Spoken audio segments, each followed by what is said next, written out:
Kisah besar ini didukung oleh artis-artis terkenal Sanggar Prativi. Babat Tanah Leluhur kali ini mengetengahkan episode kedua dengan judul Kisah Sepasang Anak Harimau. Naskah disusun oleh Tisar Sponsen, ide cerita Cece Suhyar, teknik dan montase Yadi Enos, musik oleh Hari Sabar dengan sutradara Thomas Agi.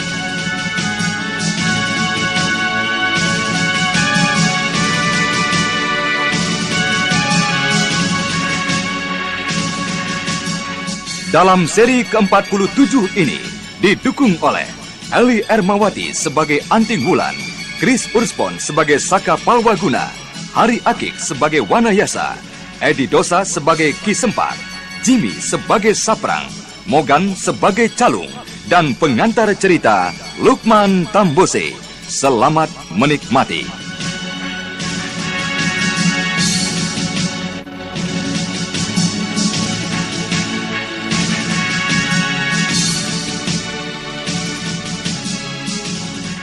Pada kisah yang lalu diceritakan, Mamang Kuraya telah mengalami luka yang amat parah akibat serangan jarum beracun dari jerangkong hidup. Akan tetapi keadaan dari jerangkong hidup pun nyaris tak berbeda dengan Mamang Kuraya. 3 pembuluh darah utama di bagian pinggangnya pecah akibat serangan Aji Semadi gila dari Mamang Kuraya. Dalam keadaan yang demikian parahnya, kedua tokoh tua itu masih saja bersikeras untuk melanjutkan pertandingan. Setelah mengusir Anting Wulan dan saudara-saudaranya serta Cempaka, jerangkong hidup mengangkat Purbaya sebagai muridnya. Dan Mamang Kuraya meminta agar Purbaya mau menganggapnya sebagai kakeknya sendiri. Sementara itu, Anting Wulan, Saka Palwaguna dan Cempaka telah kembali ke Padepokan bersama-sama dengan Setakling dan Dampu Awuk yang masih dalam keadaan lemah. Adi Wulan? Wulan? Adi Wulan? Di mana kau? Adi Wulan? Aku di sini, Kakang Saka. Lihat ini, aku menemukan sesuatu. Kemari cepat. Ada apa, Adi Wulan? Lihatlah ini, Kakang. Aku menemukan biji tasbih berserakan di sekitar sini. Bukankah ini milik dari Eyang Resi? Kau benar, Wulan. Apakah yang telah terjadi dengan Eyang Resi? Apakah telah terjadi sesuatu dengannya? Entahlah, Kakang. Kukira tak mungkin ada orang lain lagi yang dapat membuat Eyang Resi susah selain dari jerangkong hidup. Sedangkan jerangkong sendiri ada bersama dengan guru dari Eyang Resi. Dan juga guru dari Eyang Resi tidak sedikit pun membicarakan tentang kemungkinan Eyang Resi mendapat celaka. Iya. Kukira juga demikian. Sedang mereka kebingungan memecahkan teka-teki tasbih dari gurunya, tiba-tiba telinga mereka mendengar suara bisikan perlahan, suara yang telah lama dikenalnya. Anak-anakku, ikutilah aku, dan janganlah banyak bertanya. Kakak, itu suara Eyang Resi. Tapi, di manakah beliau? Itu, dia di sana, di Wulan. Lihat, dia berlari ke arah timur. Ayo kita kejar.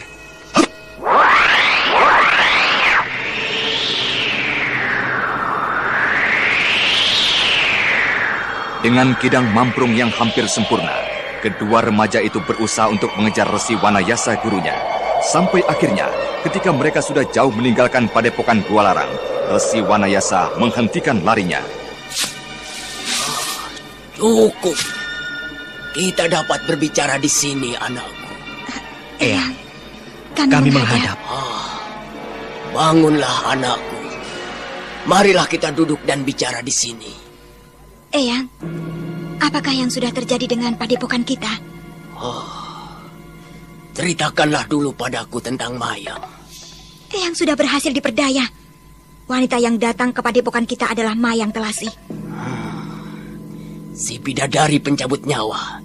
Air mata wanita cantik itu sudah berhasil memperdaya seluruh isi padepokan ini. Iya, aku menyadari akulah yang paling bersalah. Aku menyadari kesalahanku ketika kelompok perusuh itu tiba di padepokan kita. Agaknya kelompok perusuh itu menyadari kekuatan kalian berempat akan dapat menyusahkan mereka. Untuk itu, mereka menyusun rencana itu. Eyang, apakah tujuan mereka hanya untuk Raden Purbaya? Iya, mereka hendak mencari Raden Purbaya. Dan juga mereka berharap akan menemukan Aji Konda di sini.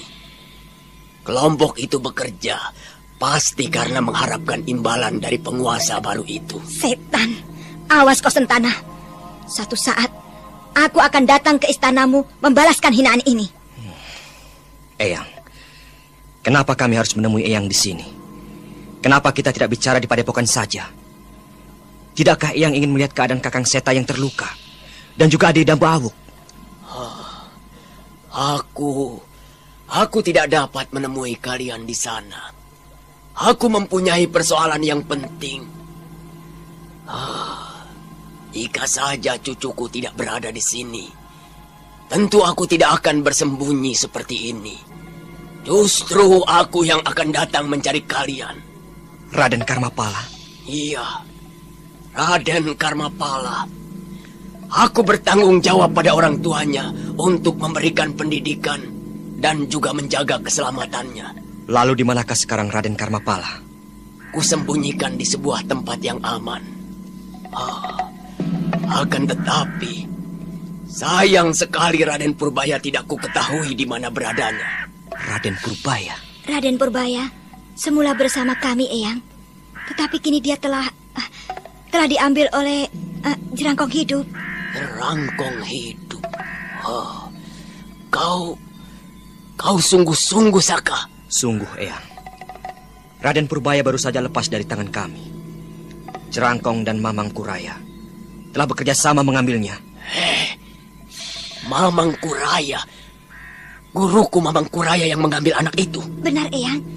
Tapi bukankah Eyang pernah mengatakan guru Eyang, Mamang Kuraya, sudah meninggal dunia? Iya, benar. Kau benar, Wulan. Aku sendiri yang menguburnya di Bukit Apung. Bukit Apung? Iya, bukit kecil yang berada di tengah Danau Kembang Mayang, di sebelah timur Gunung Tangkuban Perahu. Aku menguburnya bersama-sama dengan Jatis pamanmu. Sudahlah, Wulan, Saka. Aku memanggilmu kemari adalah hendak memberikan tugas pada kalian untuk menghubungi murid-murid dari Gua Larang yang kini sudah berlarian menyebar kemana-mana. Kau carilah mereka di sekitar padepokan kita. Di desa terdekat, mereka pasti ada di sana. Katakan pada mereka agar saling menghubungi sesama kawan. Dan pesanku adalah untuk sementara selama 12 purnama, mereka tidak perlu datang ke padepokan ini. Demi keselamatan mereka. Mereka kuharapkan berkumpul setelah 12 purnama. Kami akan lakukan dalam beberapa hari ini, Eyang. Setelah Kakang Seta dan Kakang Dampu sehat kembali. Lakukanlah saat ini juga, Wulan. Biarkan kedua kakakmu itu aku yang mengurusnya. Beberapa di antara perusuh-perusuh itu pasti akan kembali lagi kemari. Mereka tetap akan penasaran karena belum berhasil mendapatkan Raden Purbaya. Jadi, mereka masih berkeliaran di sekitar sini, Eyang? Jangan khawatir. Mereka tidak akan mengganggu kedua kakakmu itu. Karena jika demikian, hal tersebut dapat membuat buruannya Raden Purbaya tidak akan berani kembali lagi. Tapi, bagaimana bisa Eyang Resi yakin akan hal itu? Aku melihat kedatangan kalian ke padepokan ini. Dan aku pun sudah lebih dahulu mengetahui beberapa orang suruhan Ki Sampar Angin ditempatkan di 4 penjuru padepokan kita ini. Mereka hanya untuk memata-matai saja. Sebab jika tidak, pasti mereka sudah melakukan tindakan. Mereka hanya membutuhkan Raden Purbaya buruannya. Jika demikian, tentu mereka akan berhasil menemukan Raden Purbaya di Bukit Larang itu. Jika keduanya tidak berniat menyerahkan Purbaya ke istana Karangsedana, tidak akan mungkin mampu dan berani merampasnya. Nah, tinggalkanlah tempat ini segera. Aku akan mengunjungi dan mengambil kedua saudaramu itu hari ini juga. Jika tugasmu sudah selesai, kau dapat mencari aku dan saudara-saudaramu di pinggiran Kali Cagak. Di tempat itu, aku akan membangun sebuah gubuk kecil. Baiklah, Eyang. Tolong sampaikan salam kami pada Kakang Seta dan Kakang Dampu Awuk. Mari Adik Wulan.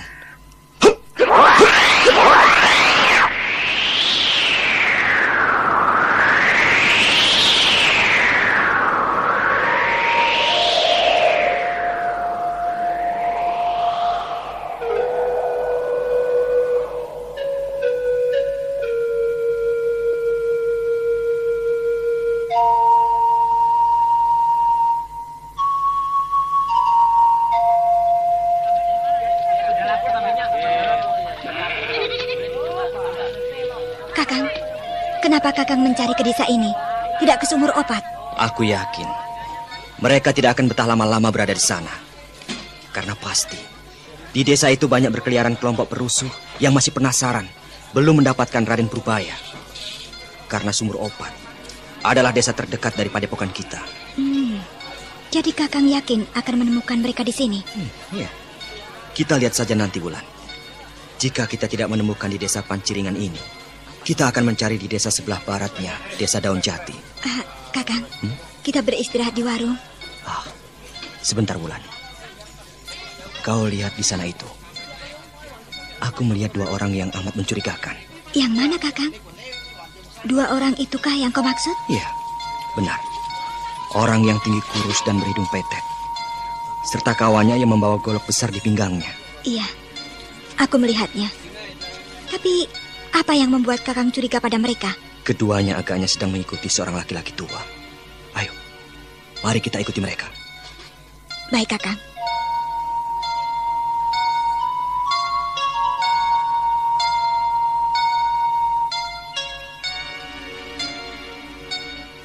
Setan. Mereka menuju ke pinggiran desa. Awas kalian. Kenapa kau jadi marah seperti ini, Wulan? Perutku sudah lapar seperti ini. Mereka pergi jauh dari warung tadi. Kukira ada apa.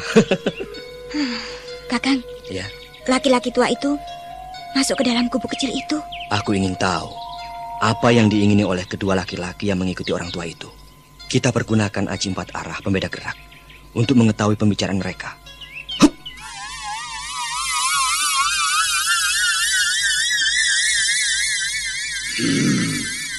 Aku yakin di tempat itu berkumpul tidak kurang dari 10 orang Adi Sempak. Iya, mereka akan kita bantai di tempat ini. Mereka pandai sekali memilih tempat yang tepat. Jika begitu, marilah sekarang kita kembali. Tugas kita sudah selesai. Kita harus melaporkan penemuan kita pada pimpinan kita, Ki Sudira. Rasanya aku ingin langsung membunuh mereka sekarang juga di Sempak. Tidak mungkin kita akan berhasil, Kakang Sabrang. Jumlah mereka pasti jauh lebih banyak. Lebih baik kita kembali saja, Kakang. Baiklah Adi Sempak. Kutunda dulu sementara saja dendamku ini. Ayolah, kita segera kembali.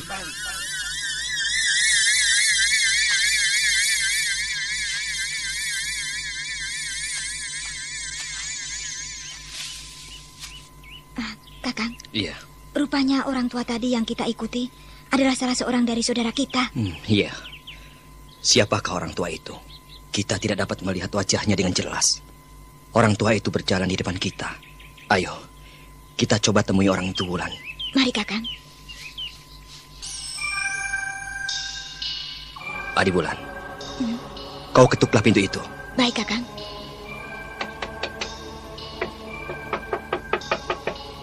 Sampurasun! Sampurasun!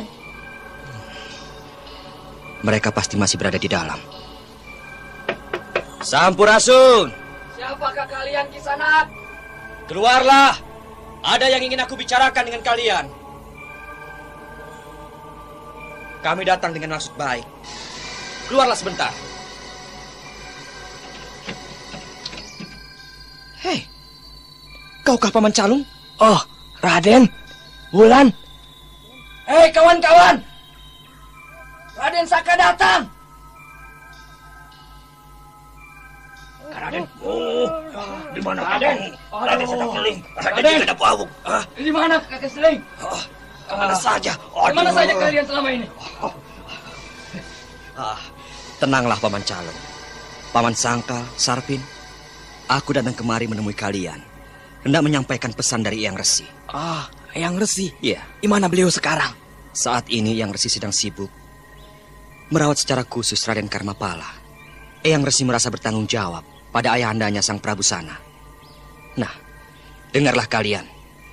Kalian diminta untuk sementara ini janganlah melakukan kegiatan apapun yang dapat menarik kecurigaan pada pihak musuh kita.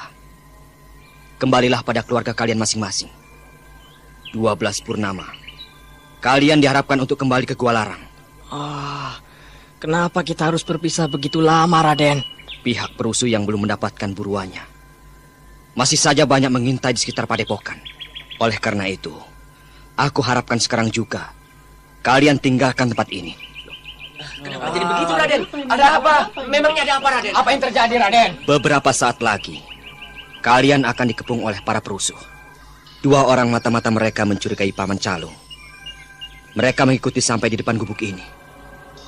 Akan tetapi, beruntung juga, aku dapat menjumpai kalian di sini akhirnya. Kenapa kita tidak hadapi saja mereka, Raden? Bukankah Raden dan Wulan ada di sini? Kita tidak tahu jumlah mereka. Aku masih dapat melarikan diri sewaktu-waktu jika perlu. Akan tetapi, bagaimana dengan kalian? Baiklah, jika demikian, kami akan segera meninggalkan tempat ini. Ayo kawan-kawan, kita tinggalkan tempat ini. Ayo, kita kembali lagi. Ingat, 12 purnama, kalian diharapkan untuk kembali. Beritahukan kawan kalian yang lain yang dapat kalian temui. Apakah Raden akan melawan mereka? Kami akan membalaskan dendam perguruan jika memungkinkan, Paman. Baiklah Raden. Berhati-hatilah, Raden. Saya pergi. Kita tunggu mereka di dalam saja, Wulan. Apakah perut Kakang terbuat dari karet? Kita harus mengisi perut dulu baru mengajar mereka, Kakang. Baiklah. Tapi bagaimana jika mereka datang, kita tak ada? Tentu kita tidak akan memperoleh kesempatan untuk membalaskan dendam kita. Kakang tunggulah di sini. Saya akan mencari makan sebentar. Pergilah. Tapi jangan terlalu lama, Wulan. Baik, Kakang. Tunggulah sebentar.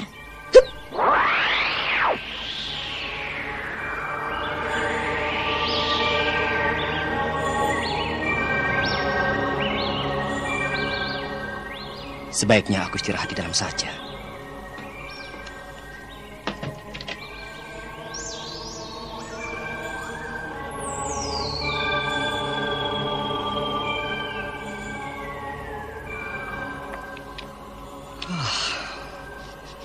Kemana di Wulan? Sudah cukup lama dia pergi. Kenapa belum juga kembali? Jika sampai terjadi apa-apa dengannya, aku akan menyesal seumur hidup. Membiarkan adikku pergi seorang diri dalam situasi seperti ini. Ada yang datang.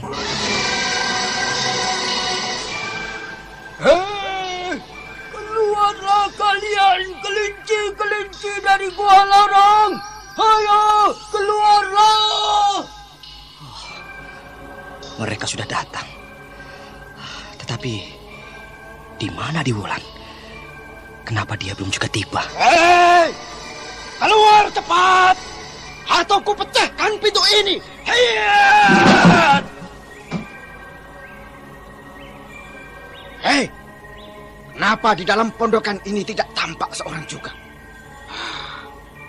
Apakah mereka semua bersembunyi di dalam kamar itu? Akan aku lihat.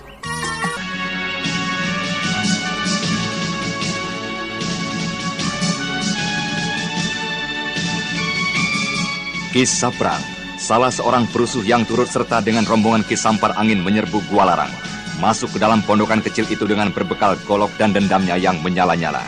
Nang pendengar sekalian, di manakah Saka Palwaguna berada? Dan kemanakah Anting Wulan pergi? Kenapa ia belum juga kembali? Untuk mengetahui jawabannya, ikutilah kisah Babat Tanah Leluhur yang dipersembahkan oleh Prokol, obat flu andalan, dan Entrostop, obat sakit perut terlengkap dengan khasiat rangkap, bersama Teater Sanggar Cerita di radio kesayangan Anda. Sampai jumpa.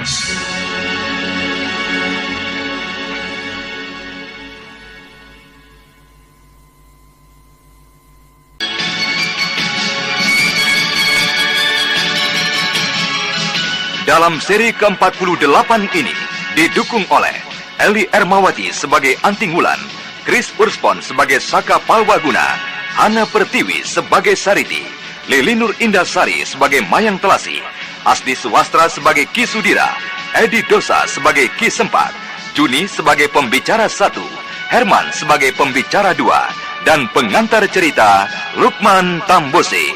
Selamat menikmati.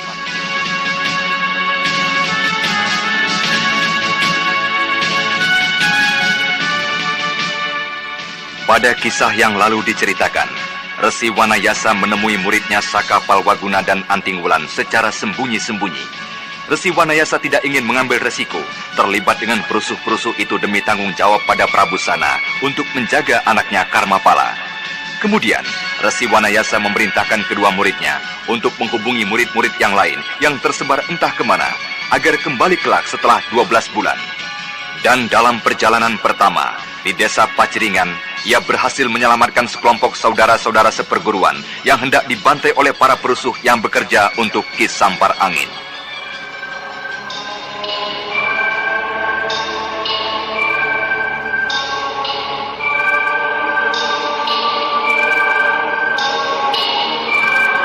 Hei!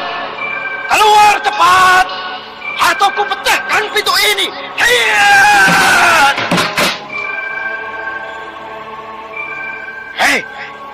Kenapa di dalam pondokan ini tidak tampak seorang juga?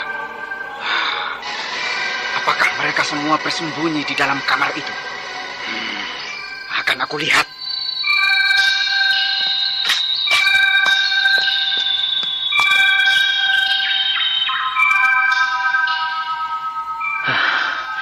Kemana orang yang tadi masuk ke tempat itu? Dan mana yang lainnya? Mengapa Ki Saprang tidak juga menemui orang di dalam sana?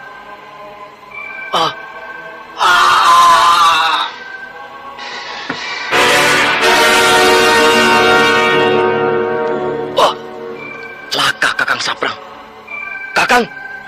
Kakang Saprang! Kakang! Agaknya dadanya terkena pukulan keras hingga terlempar kemari. Oi! Ayo serang dan rajang orang yang berada di dalam pondok itu. Ayo!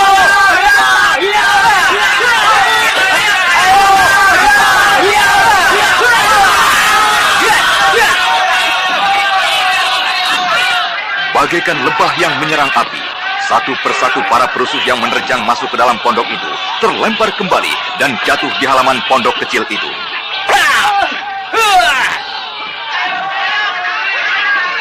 Berhenti!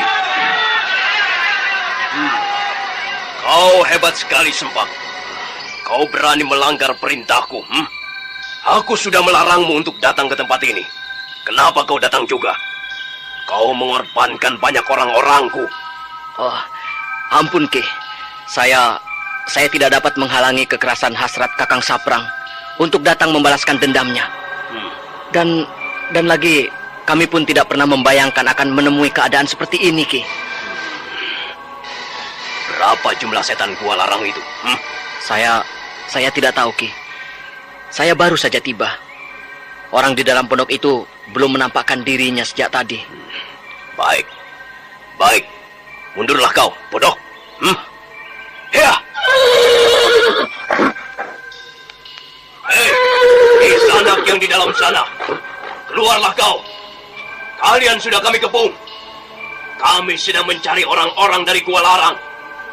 Jika kau bukanlah orang yang kami cari, kau boleh pergi dari sini. Raden Saka Palwaguna yang sejak tadi bersembunyi di dalam gubuk kecil segera saja menampakkan diri. Dengan tenang ia keluar dari pondok kecil dan kemudian menghampiri Ki Sudira yang masih saja duduk di atas kuda. Mana kawan-kawanmu yang lain? Aku hanya sendirian saja di dalam sana. Bohong, Ki. Saya sudah mengamati sejak dari pasar. Ada seorang tua yang masuk ke dalam gubuk itu, Ki. Tentu saja mereka sudah pergi semua. Karena mereka mengetahui kedatanganmu. Kau terlalu ceroboh mengamatinya. Kau mengintainya sambil berbicara keras-keras di bawah pohon sana. Bukankah demikian, Kisanak? Kau... Kisanak, siapa kau ini sebenarnya? Mengapa kau ada di sini jika kau tahu kami akan datang menyerang pondok ini? Justru itulah aku datang dan masuk ke dalam pondok ini. Karena aku tahu sebentar lagi akan ada keramaian di sini. Setan, kau benar-benar tidak memandang kami. Kau pastilah salah satu murid dari Gua Larang. Kau benar.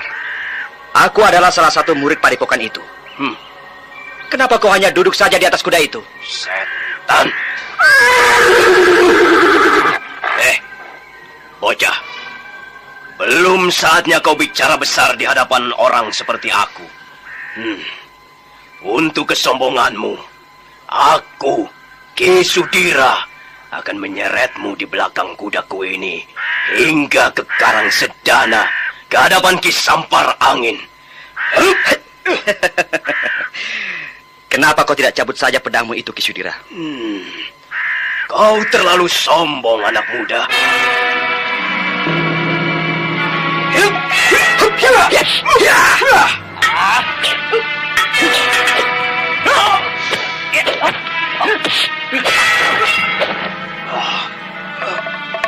Bagaimana, Ki? Apakah kita sudah sampai di sini saja pertempuran kita? Aku belum lagi menitikan keringat. Kau benar-benar hebat, anak muda. Tapi aku belum kalah. Coba kau hadapi pedangku ini. Terimalah pedangku ini.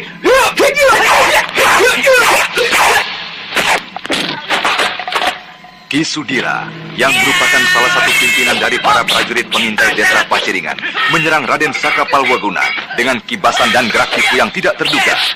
Akan tetapi yang kali ini dihadapi oleh Ki Sudira adalah salah seorang murid terbaik dari padepokan Gua Larang.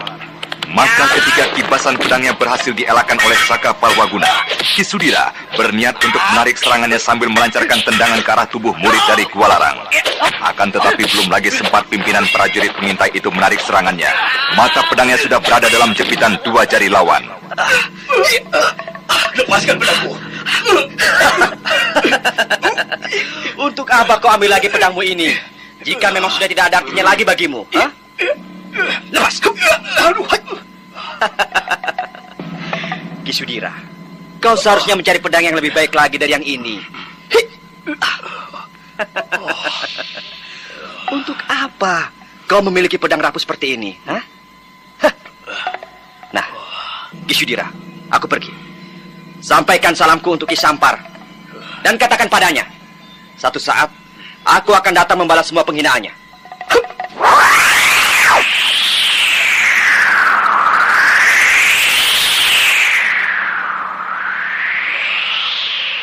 Sempak, babi bodoh. Kau harus mempertanggungjawabkan semua perbuatanmu. Aku sudah melarang kalian melakukan gerakan. Tapi kalian benar-benar gila. Tidak dapat menahan diri. Ayo, bawa Sabrang kembali. Baik, Ki. Baik. Ayo, kembali cepat. Tinggalkan tempat ini. Dan bawa kawan kalian yang terluka. Ayo.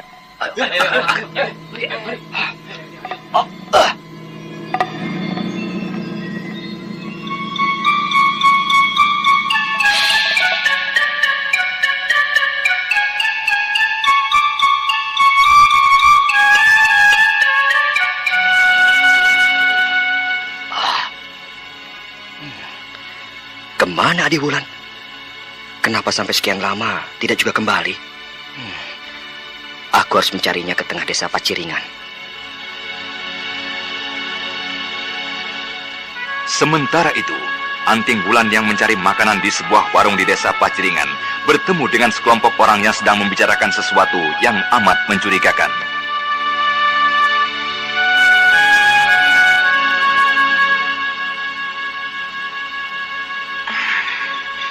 Biar aku duduk beristirahat di sini saja. Aku akan mencoba mendengarkan pembicaraan kelompok laki-laki yang berada di sudut itu. Agaknya aku mendengar mereka menyebut-nyebut tentang bocah tawanan.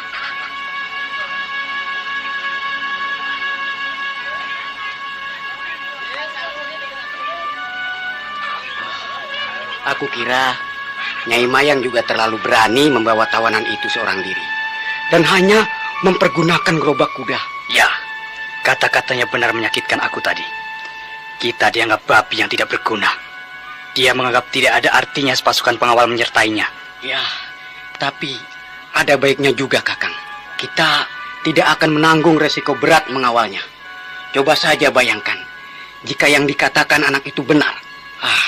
Resi Wanayasa benar-benar datang mencarinya, tentu kita akan ikut celaka, Kakang. Ya, kau benar, Adi. Tapi sikap Nyi Mayang itu yang amat kusesalkan. Dia menghina kita. Dia sama sekali tidak menganggap kita ada kawan seiring. Kau ini, Kakang, apa kau tidak tahu siapa Nyai Mayang itu? Dia adalah seorang wanita lembut, cantik, manis. Akan tetapi tangannya akan sanggup merogoh jantungmu sambil bibirnya yang indah menciumi seluruh wajahmu. Sudahlah, Kakang. Apakah Kakang juga tidak membayangkan kesulitan yang lain jika Nyai Mayang tidak datang kemari? Kesulitan apa lagi, Adi? Bukankah ketika Kakang membawanya dari tempat Kakang menemukannya di sekitar Kalijaga, Kakang menemukan banyak kerepotan? Anak itu sukar sekali untuk dijinakannya. Ya, kau benar, Adi.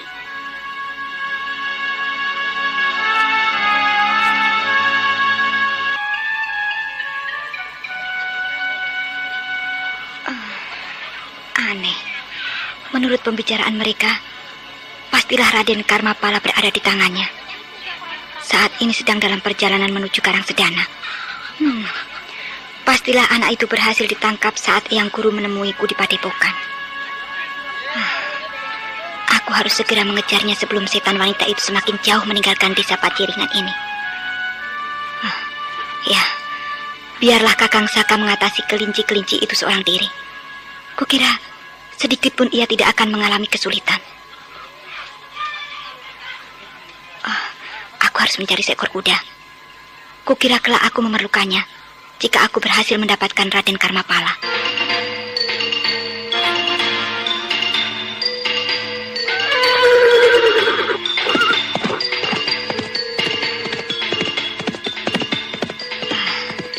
Ini adalah satu-satunya jalan menuju Karangsedana. Aku pasti akan dapat segera menemukannya jika bidadari pencabut nyawa itu benar-benar mempergunakan gerobak kuda membawa Raden Karmapala. Hiya, hiya, hiya.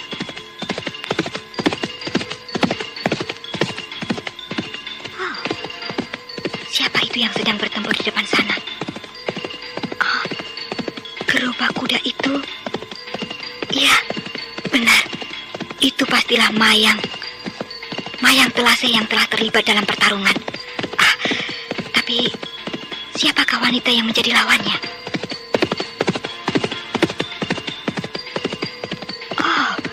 Ternyata Sariti, murid Ki Parang Pungkur dari perguruan pengemis tongkat merah. Sariti! Sariti! Serahkan wanita setan itu padaku!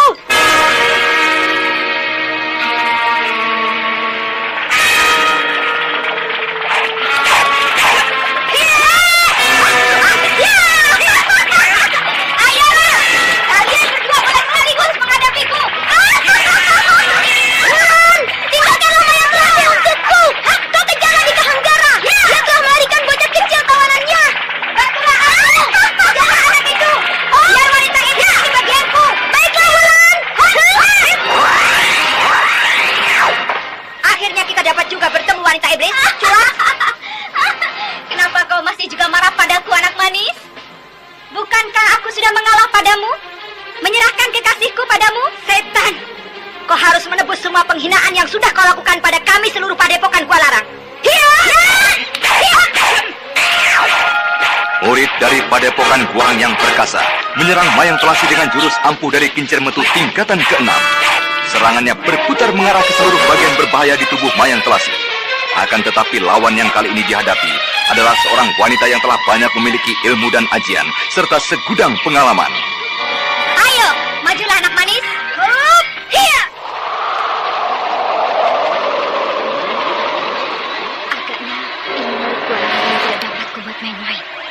Jika kulayani, setengah harian pun belum tentu aku dapat mengalahkannya. Hiya! Hiya! Hiya! Hiya! Ayo! Lawan seranganku ini! Hiya! Hiya! Hiya! Mayang Telasi yang menyudahi pertempuran dengan Anting Wulan segera menaburkan senjata rahasia di antara kibasan maut selendangnya. Beberapa benda kecil berbentuk bunga pipih yang tajam meluncur ke arahnya.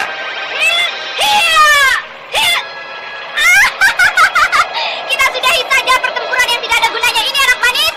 Oh, wanita iblis curang. Jangan lari kau.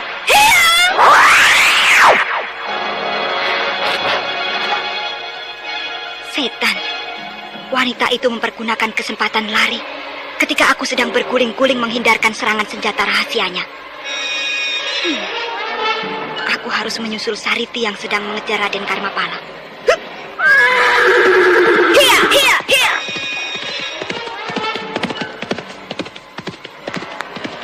Wulan, tunggu.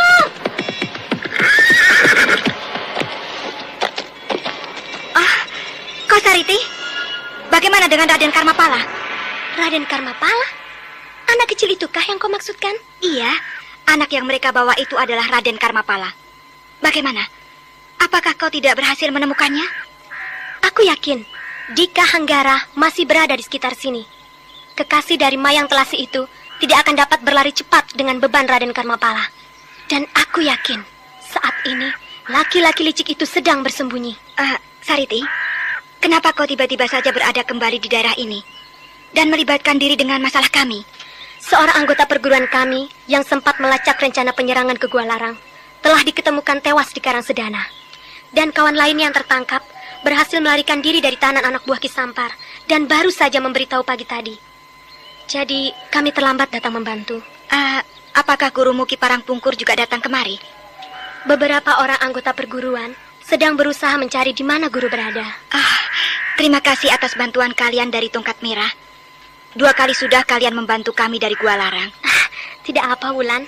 Kakek mengatakan antara dirinya dan Eyang Wanayasa gurumu sejak masa remaja telah terjalin persahabatan yang erat. Cuma akhir-akhir ini kami lebih banyak bekerja dan mencari makan di daerah Mataram. Dan mulai saat ini kakek mengatakan ingin kembali mempererat persahabatannya seperti masa lalu. Terima kasih Sariti. Satu saat kami dari Gua Larang akan membalas semua kebaikan kalian. Sudahlah, marilah kita segera mencari Dika Hanggara, si kumbang madu yang melarikan Raden Karmapala. Sebaiknya kita memisahkan diri. Betul Sariti. Kau mengambil arah ke kiri dan aku mengambil ke kanan di antara gerumbul-gerumbul pohon itu. Baiklah Wulan.